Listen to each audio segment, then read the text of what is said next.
Las naciones y el mundo siempre han tenido sus líderes. El problema es que han habido líderes de influencia positiva y de influencia negativa. Desgraciadamente, la mayoría han sido de influencia negativa. Y entonces por eso los países a veces dan 1, 2, 3 pasos para adelante y luego viene un líder malo, negativo, y entonces hace que el país dé 3 pasos para atrás, o el mundo. Entonces el asunto, la clave del asunto es liderazgo. Y liderazgo es influencia positiva, influencia benéfica. Déjenme les ilustro esto por medio de unos datos históricos acerca de Israel, que es la nación que más menciona la Biblia. En el año 930 a.C., la nación de Israel se dividió en 2 reinos. El reino del norte y el reino del sur. El reino del norte siguió con el mismo nombre, Israel. Y el reino del sur se llamó Judá. Eran 10 tribus al norte y 2 tribus en el reino del sur que se llamaba Judá. Ahora, en el reino del norte hubo 19 reyes, 19 líderes, todos malos. Entonces, cuando en un país hay 19 reyes malos, eso es de para atrás, de para atrás, de para atrás, de para atrás, de para atrás, hasta que en el año 722, al hueco, se acabó esa nación. En el reino del sur hubo 20 reyes, pero con una diferencia, hubo 8 buenos. Entonces este país daba 1, 2, 3 pasos para adelante, venía uno malo y daba 2 pasos para atrás o 3, y luego venía otro bueno y avanzaba, y así hasta que también al hueco. Pero esa nación vivió o sobrevivió 136 años más. ¿Gracias a qué? A la influencia de 8 líderes buenos, de influencia positiva. Mire, yo no soy historiador, pero si investigáramos la historia de nuestros países, podríamos hacer una tabla semejante y entenderíamos qué pasa, ¿no? Yo me entero de Colombia porque me interesa, es mi país. Ay. Es terrible la situación. Y usted se entera de su país y se da cuenta también si va para adelante o va para atrás. Tenemos muy buenos ejemplos de países que ya están en el hueco. Liderazgo.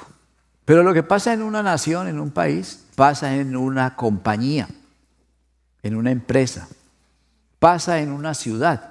Aquí en Estados Unidos dicen que es el mejor país del mundo, pero hay ciudades que están peor que en cualquier otro lugar debido al liderazgo que tienen ahí.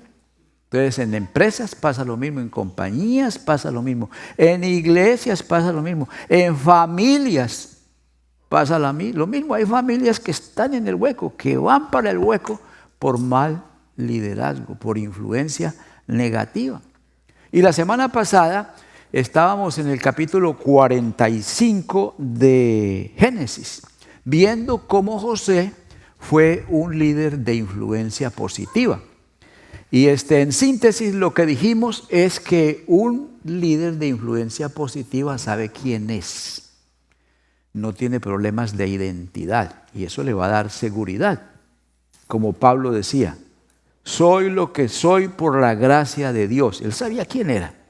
Entonces un líder necesita saber quién es. Si usted está en posición de liderazgo, le conviene averiguar quién es y aceptar quién usted es para poder aceptar a otros.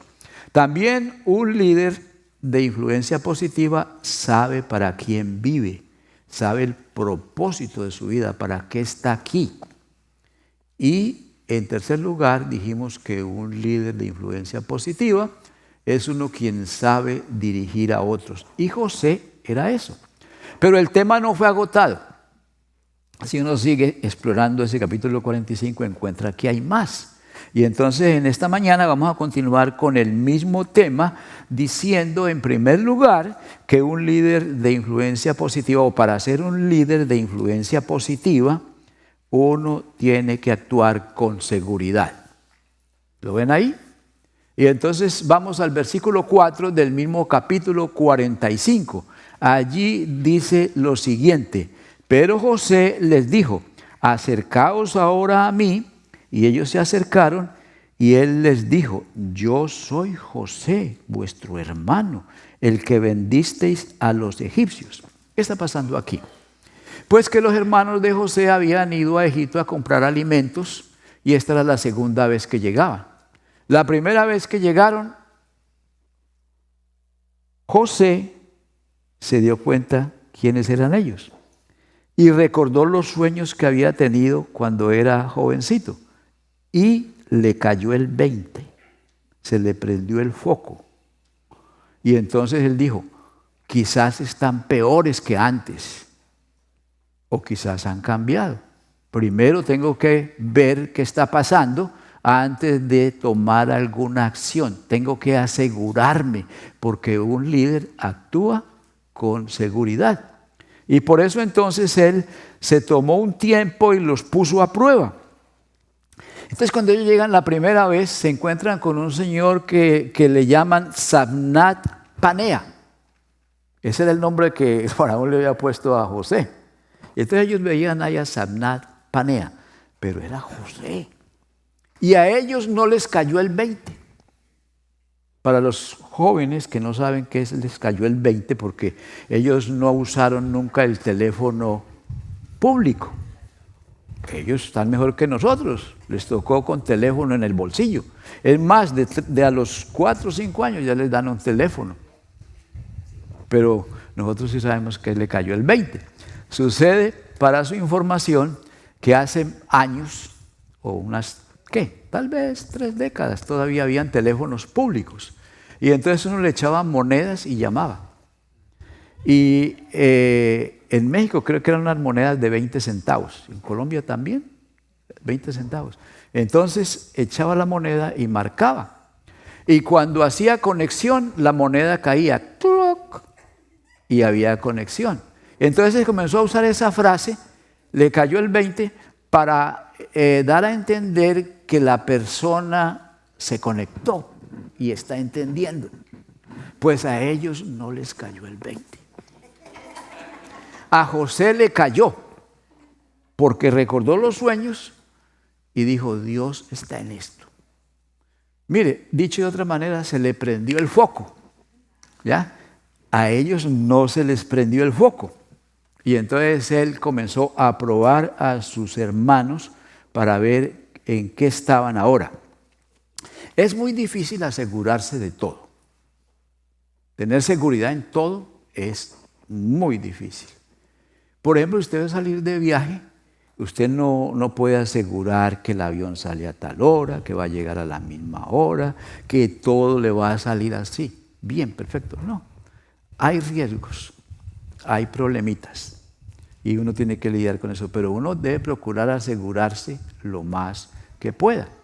Entonces, si usted está en posición de líder y lo está, si usted es padre o madre, ya está en liderazgo. Ya está a cargo y usted debe asegurarse. ¿Por qué? Porque si usted no se asegura de sus decisiones y las toma mal, va a afectar a los que están bajo su cobertura. Por eso, mientras más arriba sea el liderazgo, más peligroso. Satanás está tratando de tumbar al que está más arriba porque afecta a más gente.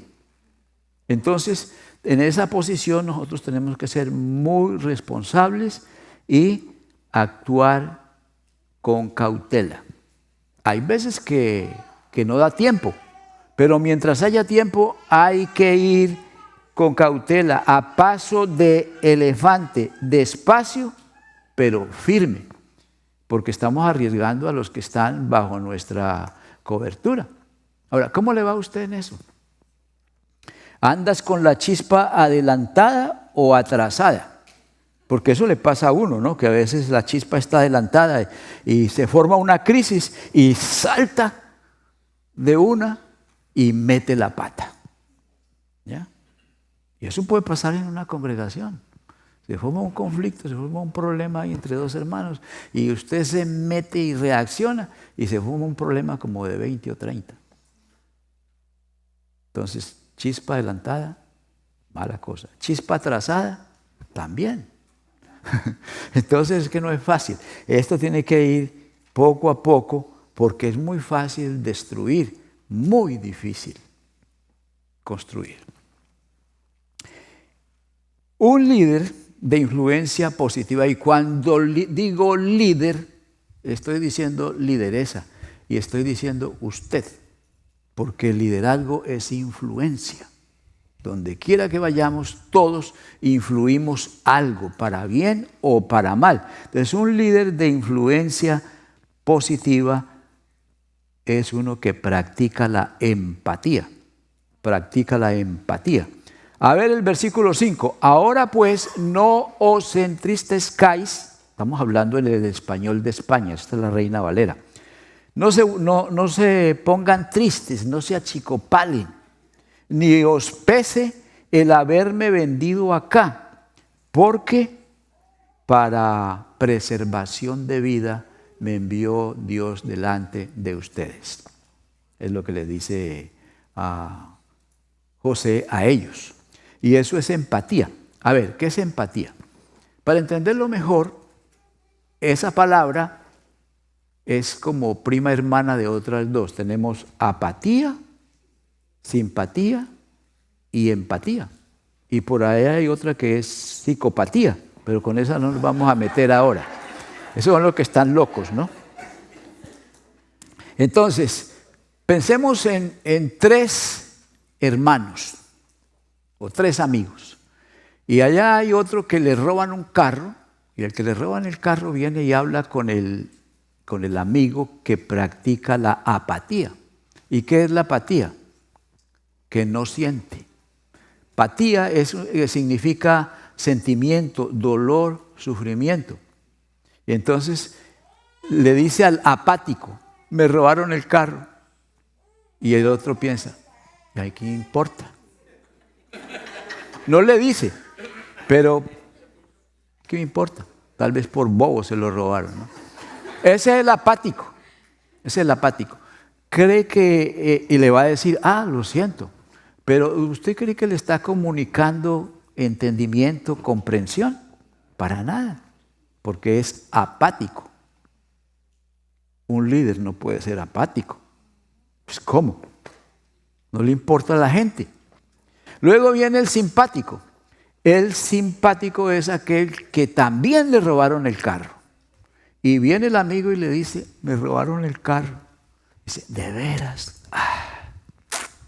A mí también me pasó. Y ya pusiste el denuncio. Acuérdate que hay que poner el denuncio, porque si ese carro lo encuentra la policía metido en un lío por ahí, van a ir a buscarte. Y le va a decir, y también tienes que cancelar el seguro. Le va a dar consejos, ¿no? Entonces, ¿usted cree que ese se siente comprendido? Claro, porque es simpático, porque él ya pasó por esa experiencia. Los dos se entienden, han sufrido lo mismo. Ahora el empático que es el líder que tiene que practicar la empatía quiere decir que a uno no le ha pasado eso, a uno no le han robado el carro.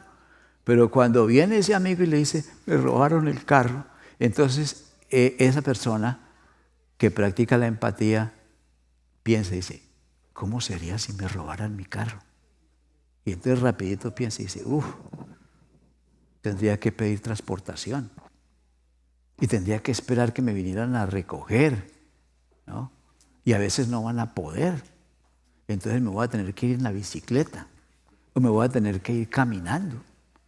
¡Wow! Y tendría que seguir pagando las cuotas de un carro que ya no tengo.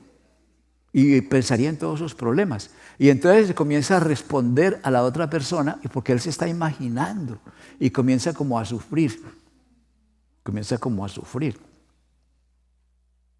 Porque es empático. un líder de influencia positiva debe practicar la empatía, porque trabaja con gente y la gente tiene sentimientos, tiene sueños, tiene áreas muy sensibles, tiene traumas y necesitamos gente que practique la empatía, que nos comprendamos los unos a los otros. Todos sufrimos de una u otra manera. Entonces entre nosotros tenemos que entendernos y tenemos que ayudarnos y tenemos que comprendernos. Entonces tenemos que José practicó la empatía cuando le dijo a sus hermanos: no se pongan tristes ni os pese haberme vendido acá, porque para preservación de vida me envió Dios delante de ustedes. ¿Por qué eso es empático? Bueno, vamos a practicar la empatía. Pongámonos en los zapatos de los hermanos de José. A ver, ellos trataron de matar a José. Lo metieron en una cisterna. Lo vendieron como esclavo. Engañaron al papá. Y luego cuando vino el hambre, la época de las vacas flacas, tuvieron que ir a Egipto. Y se encuentran con José. Pero a él le dicen Sabnet Penea, o sea, no, ahí donde no les cae el 20, no se les prende el foco, no les hace clic, están despistados. Y este Sabnat Penea, o Pané más bien, los trata duro, les habla ásperamente y los acusa de espionaje. Los mete 3 días a la cárcel. Después los saca y los deja ir, pero toma a uno de ellos como rehén. Y les dice: si ustedes no traen ese hermano menor de que me han hablado, son espías. Si van a volver a comprar comida aquí, no les vendo si no traen al hermano menor para yo verificar que no son espías. Y ahí se van.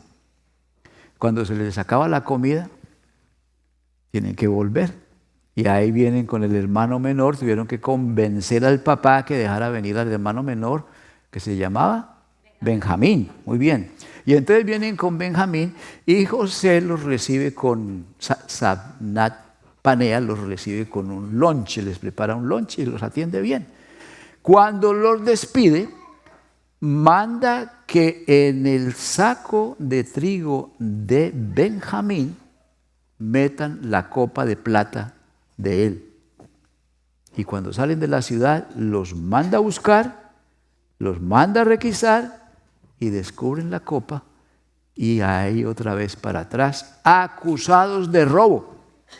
Entonces ahí están ellos con toda esa trayectoria y acusados de robo. ¿Cómo se sentirían? ¿Cómo se sentiría usted en esa situación? Pero viene José, que practica la empatía, y les dice: tranquilos, tranquilos, no se entristezcan. No les pese haberme vendido acá. Yo soy José, pero no se arrepientan de haberme vendido, porque para preservación de vida me envió Dios delante de ustedes. Realmente no fueron ustedes, fue Dios. Tranquilos, todos estamos en las manos de Dios. Está practicando la empatía. Qué bonito, ¿verdad? ¿Se sentirían ellos mejor?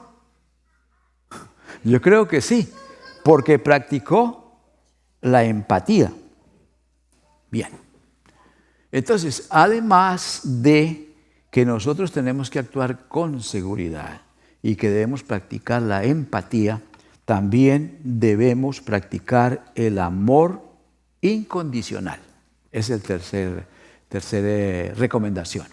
Practicar el amor incondicional. En el versículo 15 dice lo siguiente: luego besó a todos sus hermanos. Después de haber practicado la empatía, los besó a todos y lloró sobre ellos. Y después de la empatía y después del beso y después del llanto, sus hermanos hablaron con él. No dice qué le dijeron, pero ¿qué iban a hacer? perdón, hermano. ¿Cierto? Eso tuvo que haber sido. Mire la Biblia, un solo versículo ahí, y detrás de eso hubo tanta emoción y tanta cosa, ¿no? Y José está practicando el amor incondicional. El amor que nosotros conocemos en este mundo casi siempre es el amor condicional, con condiciones. Si usted se porta bien conmigo, bien. Si usted me falla, ahí termina. Pierdes el trabajo, pierdes la relación. Tú te portas mal, me divorcio.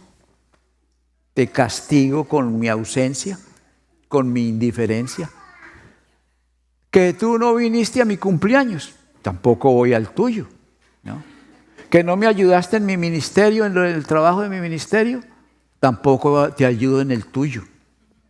Que cada uno se rasque con sus propias uñas. Ese es el amor condicional, ¿no? Y a veces en el matrimonio se practica eso.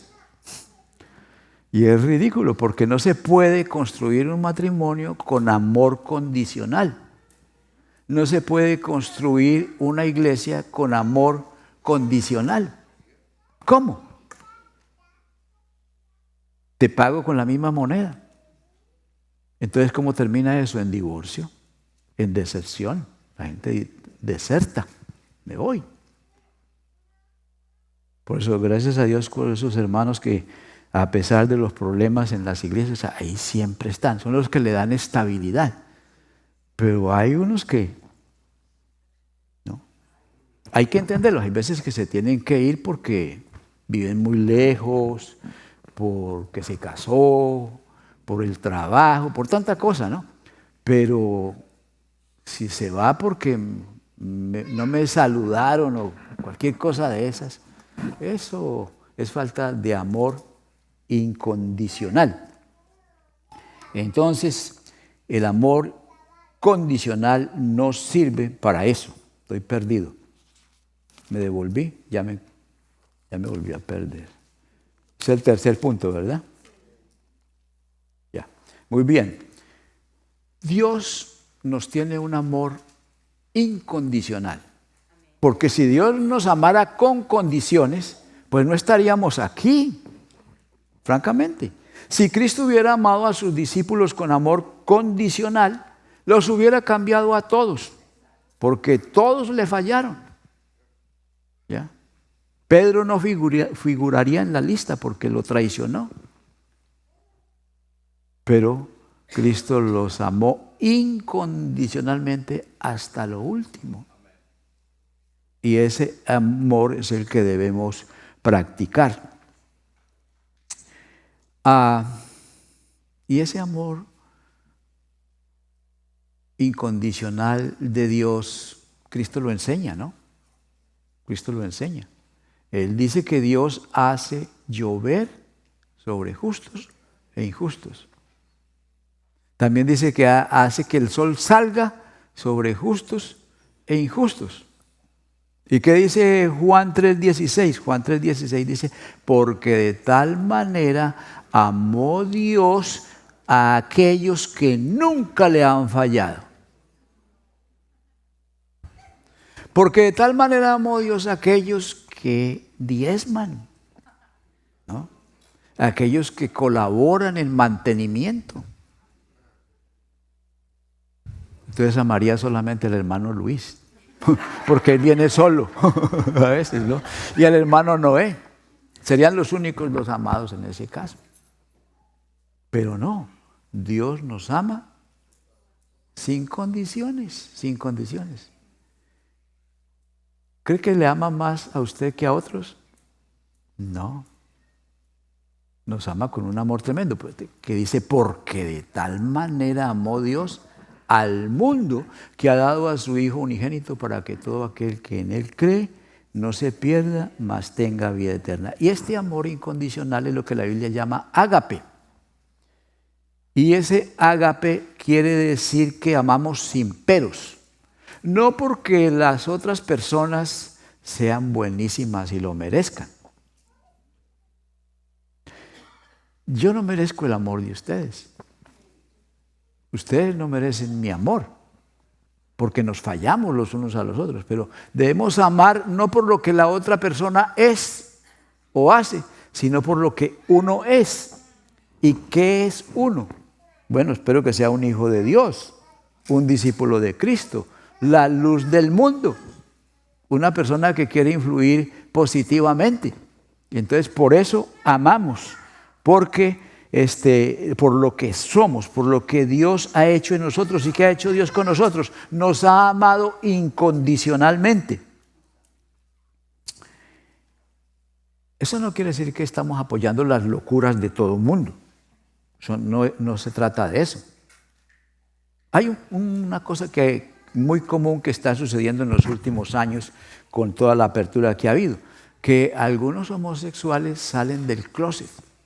Y entonces le pasa a cualquier persona que su nieto o su hijo o su hija resultó que es homosexual.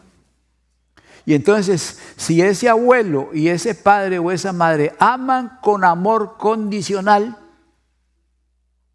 lo van a rechazar.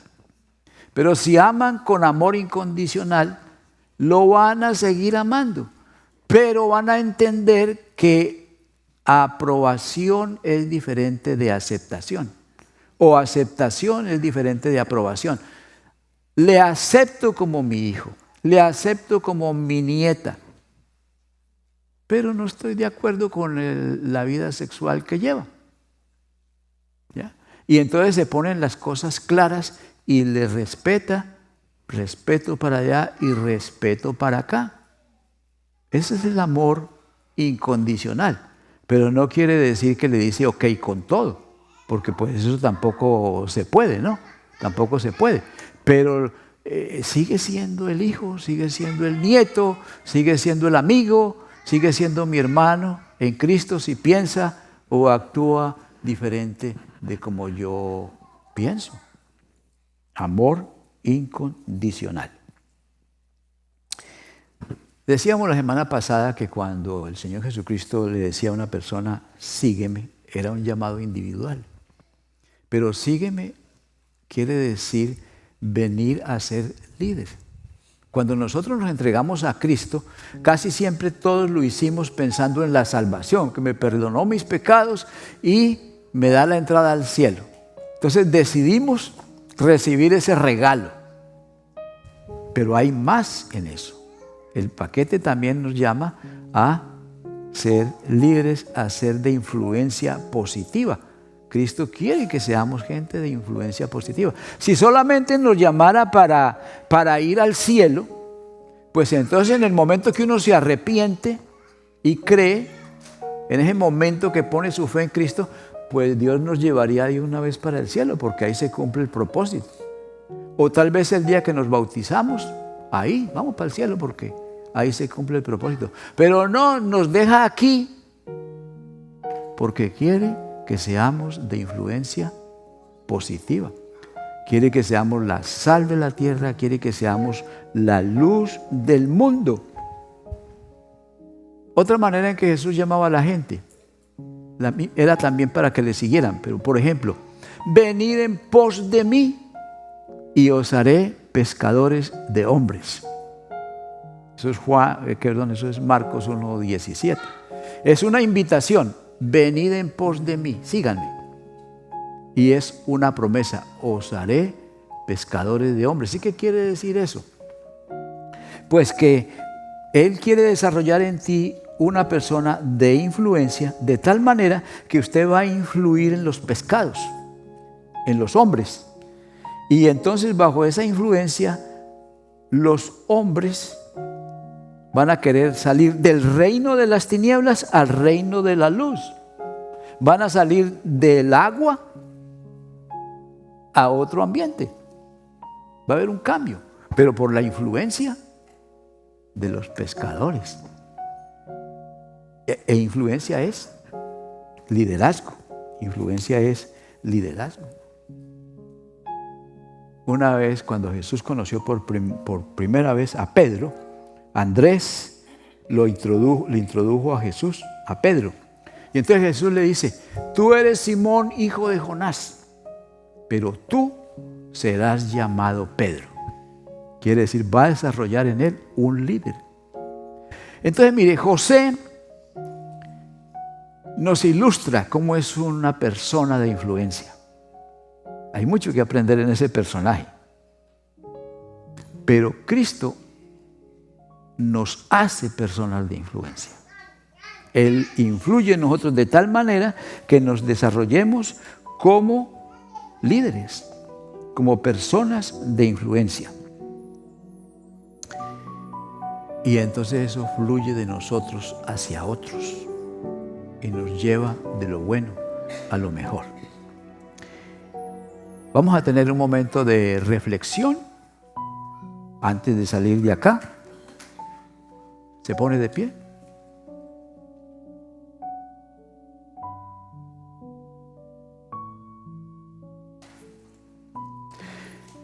Y en su mente usted puede hablar con Dios.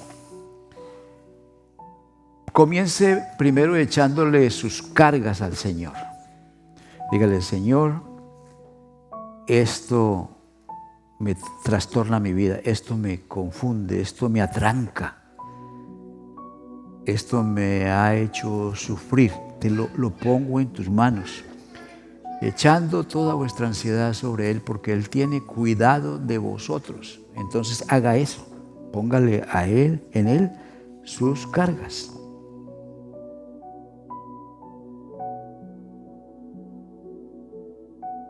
Pero también dígale, Señor Jesucristo, tú me llamas a hacer tu voluntad y no entiendo bien a qué es que me llamas.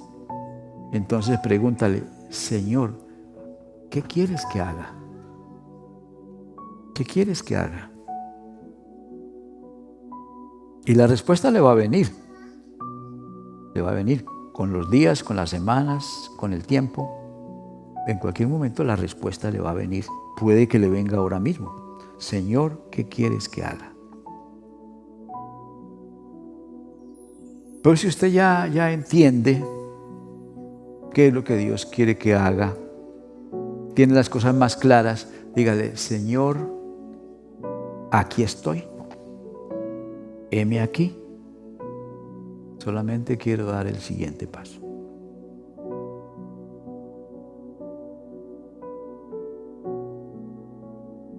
Padre, nosotros sabemos que no hay desilusión para los que deciden seguir tu llamado.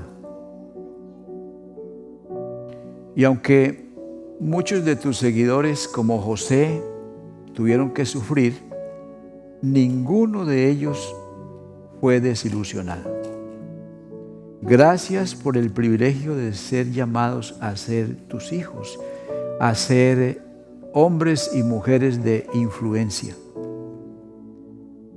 Y reconocemos que no hay nada mejor ni nada más noble que seguir a Cristo Jesús y servirle de corazón. Amén.